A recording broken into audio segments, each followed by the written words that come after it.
Morning friends and welcome you all. मैं नीरव चनियारा आप सभी का मेरे यूट्यूब चैनल में स्वागत करता हूं। NCERT class 8 maths chapter number 14 जो है फैक्टराइजेशन, इसके बारे में देखते हैं दोस्तों। ये टॉपिक जो है, ये चैप्टर जो है, this is most important for the future point of view. जैसे कि आप 9th में जाओगे, 10th में जाओगे, 11th 12th सब जगह पे इसका बहुत सारा, इवन इन कॉलेजेस जब भी आप मैथ्स पढ़ोगे इसका काफ़ी जगह पे यूज़ होने वाला है। तो this chapter is most important, ध्यान रखिएगा दोस्तों ये चैप्टर के अंदर। चलिए शुरू करते हैं। Basics of the factors. अब फैक्टर्स किसको कहते हैं, सबसे पहले हम लोगों ने पहले भी देख लिया था, फैक्टर्स ऑफ नेचुरल नंबर्स।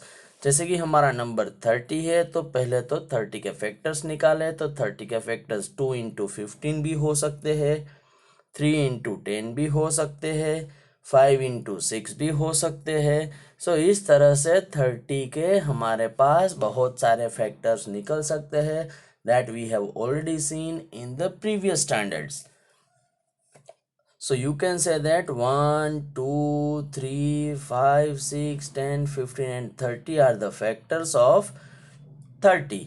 उसके बाद हम लोगों ने कुछ एडवांस टॉपिक में देखा था प्राइम फैक्टर्स, मतलब कि ऐसे फैक्टर्स वो सारे के सारे उसमें से प्राइम नंबर्स होने चाहिए। तो यहाँ पर अगर हम चेक करें तो 2 है, 3 है and 5, these are the prime factors of 30।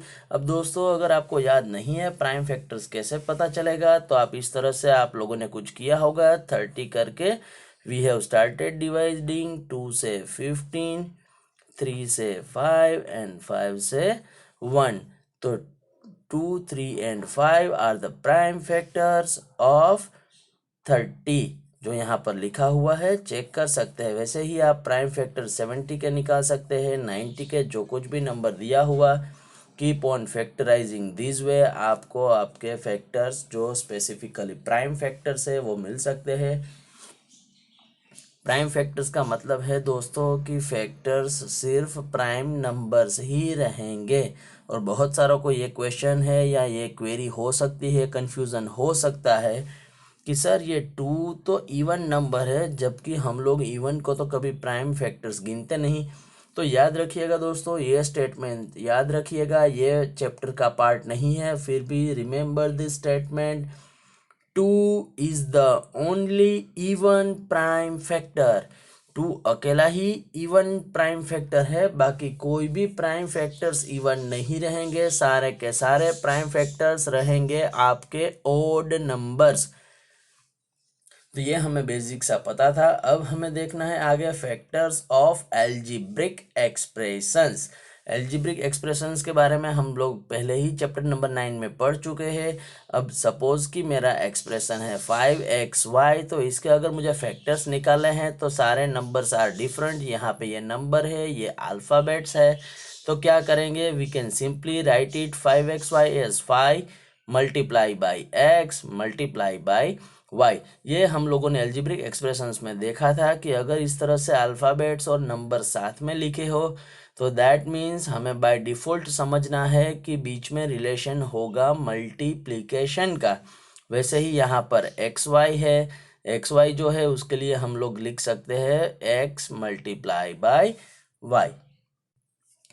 यहाँ पर चेक करिए, कुछ और एग्जांपल्स दिए हुए हैं, जैसे कि 3x इंटू एक्स प्लस 2, तो हम लोग इसे लिख सकते हैं 3 multiply by x multiply by x plus 2। वैसा ही यहाँ पर भी है, यहाँ पर भी है। ये एग्जांपल चेक करिए, यहाँ पे 2 brackets as it is multiplication में 10 के फैक्टर्स होंगे 2 मल्टीप्लाई बाई 5, एक्स जो है as it is that is in multiplication, बाकी दोनों ब्रैकेट्स के बीच में सिर्फ मल्टीप्लिकेशन का साइन लगा दे तो हमें फैक्टर्स जो है वो मिल जाएंगे। अब हमें देखना है व्हाट इज़ फैक्टराइजेशन। तो फैक्टराइजेशन का मतलब है हमें फैक्टराइज करना है एल्जीब्रिक एक्सप्रेशंस को, जैसे कि we can write it as a product of factors. जैसे ही हम लोग प्राइम फैक्टर्स नंबर के प्राइम फैक्टर्स में करते थे, वैसे ही यहाँ पर नंबर के बदले यहाँ पर होंगे एल्जीब्रिक एक्सप्रेशन। जैसे कि ये सारे जो है उसको अगर हम प्राइम फैक्टर्स में करना है तो हम कह सकते हैं कि these are already in factor form, ये ऑलरेडी फैक्टर्स के फॉर्म में ही लिखा हुआ है। अगर यहाँ पर मल्टीपल टर्म्स है, मल्टीपल टर्म्स हो तो उसमें से कुछ कॉमन निकालना है। ये बहुत सारी चीज़ें हैं that will see later in the chapter as we are moving forward. सबसे पहले देखते हैं method of common factors. Common factor का मेथड क्या है दोस्तों? तो यहाँ पर चेक करिए, एक एग्जांपल है 2x + 4 जिसको हमें करना है फैक्टराइज। तो 2x के फैक्टर्स निकाले 2 × x और 4 के फैक्टर होंगे 2 × 2। तो अगर दोनों को जोड़ दे 2x + 4 तो होगा 2 × x प्लस 2 × 2। अब यहाँ पर अगर हम चेक करें तो यहाँ पर वर्ड यूज़ है कॉमन। कॉमन मतलब जो दोनों में होना चाहिए। तो चेक करिए, एक 2 जो है दोनों के अंदर है, एक 2 है कॉमन है दोनों में है। तो जो कॉमन हो उसको अगर हम बाहर निकाल लेते हैं, ये जो कॉमन नंबर है यहाँ पर ये रहा, ये कॉमन नंबर जो है उसको अगर हम बाहर निकाल लेते हैं तो यहाँ पर बीच में मल्टीप्लिकेशन में क्या रहेगा? x रहेगा एज इट इज, प्लस का प्लस 2 रहेगा एज इट इज। तो दैट मीन्स कि यहाँ पर 2 बीच में मल्टीप्लिकेशन की साइन नहीं करते हैं तो चलेगा। तो 2 कॉमन निकाला हुआ, तो यहाँ पर 2x था, 2 बाहर ले लिया, कॉमन ले लिया तो सिर्फ x रहेगा, प्लस का प्लस। अब 4 था, 4 में से 2 कॉमन ले लिया तो सिर्फ रहेगा 2, तब जाके बनेगा 2 2 ज़ा 4। सो आई होप दोस्तों यहाँ तक सभी को पता चला होगा। चलिए देखते हैं वन मोर एग्जाम्पल जो है कि 5xy + 10x। इसको हमें नेक्स्ट फैक्टराइज करना है। तो यहाँ पर हम आहिस्ता आहिस्ता जैसे ही आपकी प्रैक्टिस बने रहेगी आपको सीधा देखने से ही पता चल सकता है कि इसमें से इतने इतने फैक्टर्स कॉमन निकल सकते हैं। यहाँ पर चेक करिए, 5 एक कॉमन हो सकता है जो कि दोनों में है, फिर x भी हो सकता है वो भी दोनों में है। तो क्या रहेगा? दूसरे ब्रैकेट में रहेगा y प्लस का प्लस एंड 2। तो चेक करते हैं, यहाँ पर जो कॉमन निकल रहा था उसके लिए हम लोगों ने अंडरलाइन किया हुआ 5x कॉमन हो सकता है। सो 5x कॉमन निकाला। चेक करिए यहाँ पर नीचे के स्टेप में निकाला है कॉमन 5x, ये रहा। यहाँ पर क्या रहेगा? यहाँ पर रहेगा y प्लस का प्लस, यहाँ पर रहेगा 2। सो 5x into y plus 2 are the factors of the given algebraic expressions। I hope दोस्तों सभी को पता चला होगा।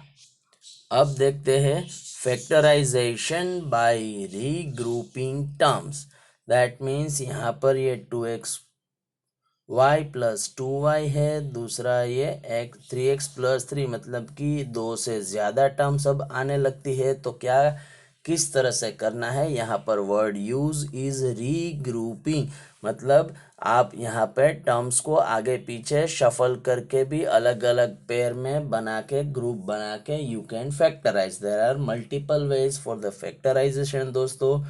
तो यहाँ पर देखते हैं एज इट इज हमने रखा हुआ है, पहली दो टर्म्स को as it is that is 2xy + 2y, और बाकी की लास्ट की 2 टर्म्स है 3x + 3, उसके कुछ फैक्टर्स निकाले कॉमन निकाल के। यहाँ पर चेक करिए, इन दोनों में से 2y कॉमन हो सकता है, क्या रहेगा? सिर्फ x रहेगा यहाँ पर, प्लस का प्लस।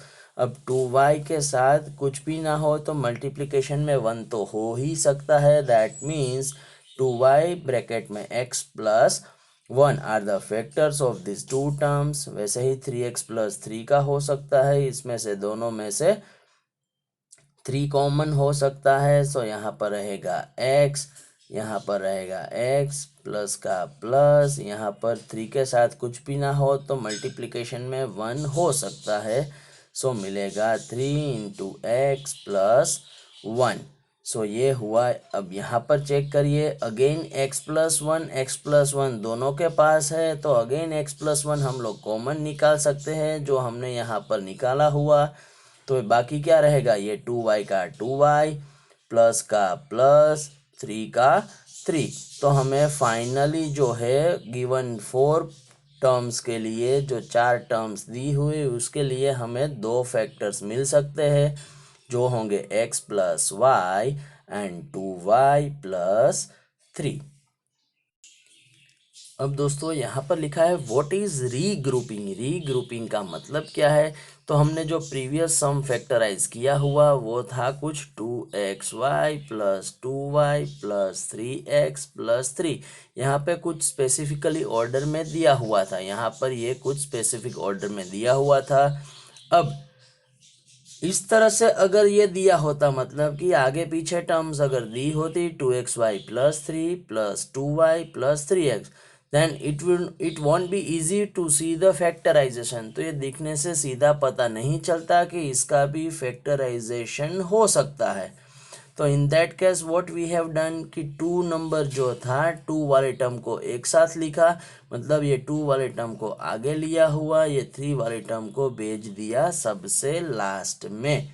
क्योंकि हम लोगों को वैसे लिखने की आदत है, जो अल्फ़ाबेट्स जिसको हम लोग वेरिएबल्स कहते हैं वो जनरली हम लोग एक्सप्रेशन में आगे लिखते हैं, और नंबर्स जो कि हम लोग कह सकते हैं कि वो बैचलर्स होंगे, जिसके साथ कोई नहीं होगा, अकेले रहते होंगे, उसको हम लोग ने सबसे लास्ट में लिखा हुआ है, जिसको नंबर्स होंगे जिसको हम लोग कहते हैं कॉन्स्टेंट्स।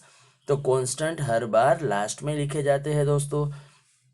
अगर इस तरह से हमने रीग्रुपिंग किया हुआ then it would be easy for us, to factorize. तो इसकी वजह से हमें फैक्टराइज करना आसान होगा।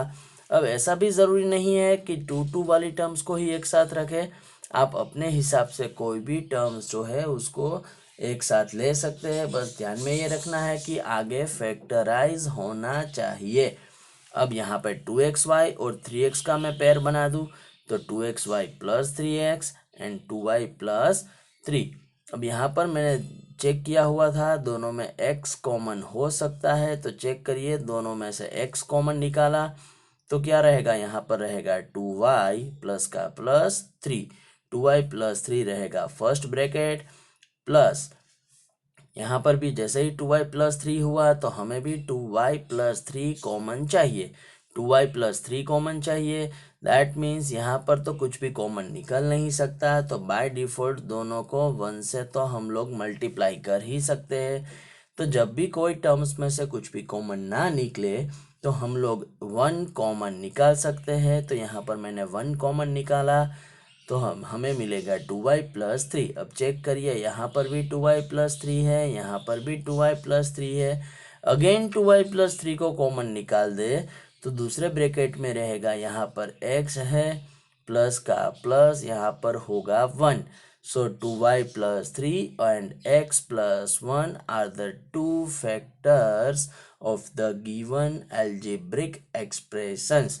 इसके पहले के एग्जाम्पल में हमें कुछ इस तरह से मिला था दोस्तों, जो हमने 2-3 मिनट पहले जो किया हुआ, आप वीडियो को रिवाइंड करके रीप्ले करके देख सकते हैं। वहाँ पे कुछ x plus 1 into 2y plus 3 इस तरह से कुछ हमें फैक्टर्स मिले हुए थे। तो इसका मतलब ये हुआ कि 5 इंटू 3 भी 15 होगा एंड 3 इंटू 5 भी होगा 15 ही। दैट मीन्स टर्म मल्टीप्लिकेशन में अगर टर्म्स को आगे पीछे करें will get the same answer. I hope दोस्तों यहाँ तक सभी को पता चला होगा। ये था हमारा चैप्टर नंबर 14 जो फैक्टराइजेशन है उसके बेसिक कॉन्सेप्ट्स। अब हम देखेंगे एक्सरसाइज 14.1। अगर दोस्तों अभी तक आप लोगों ने मेरे चैनल को लाइक शेयर या सब्सक्राइब नहीं किया है तो जल्दी से कर दीजिए, क्योंकि आपका एक छोटा सा effort that will motivate us to prepare more and more videos for you all. So दोस्तों keep watching, keep learning, keep growing.